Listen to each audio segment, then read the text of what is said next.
What's up, Meta Nerds? Today we're going to talk about the BX-Series Droid Commandos, more commonly known as Commando Droids. These guys bear a lot of similarities to the average B1 battle droid, but their upgraded design makes them significantly better in stealth abilities, tactical reasoning, and weapons training. Now you gotta pay for these upgrades, but like they say, you do get what you pay for. These guys come complete with larger photoreceptors, could sustain a lot more shots from blasters. They were much more agile and quick than their average B1s. They couldn't be destroyed by simply pushing them over. You could cut off limbs and they could keep moving like we see with Eth Koth, and this makes them similar to the IG-100 Magna Guards. They're also able to use some pretty badass weapons. Some could even be snipers. Most came with the E5 blaster rifle, but also used thermal detonators. Captains could use vibro swords, and we've seen in the show that they use also personal shields, as well as stun batons. So a lot more options than your average B1 comic relief droid. Yep, this is about the worst job in the droid army. What?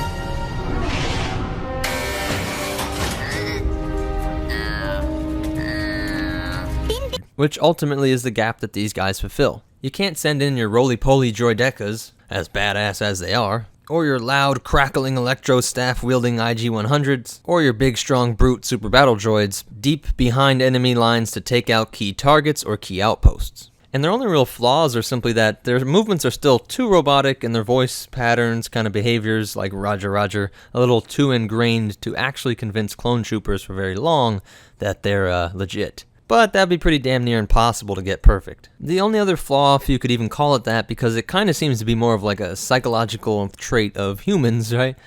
Because our weakest point is our brains and our head. We put this into all kinds of fictional characters, whether they're from deep space aliens with completely different makeup and DNA than us, or robots which could have their brains located anywhere, like say behind very thick plated armor.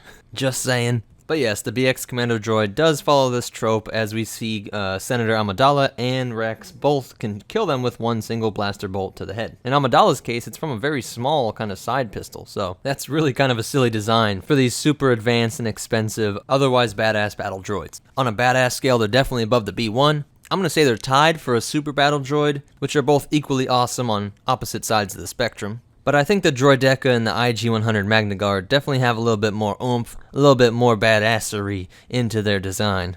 But let me know what you guys think in the comments below. Did I miss any really cool facts about these Commando Droids? And what videos do you think I should do in the future? Definitely put it all below. If you like it, go ahead and like. Be sure to subscribe for even more Star Wars content. And remember, may the Force be with you, always.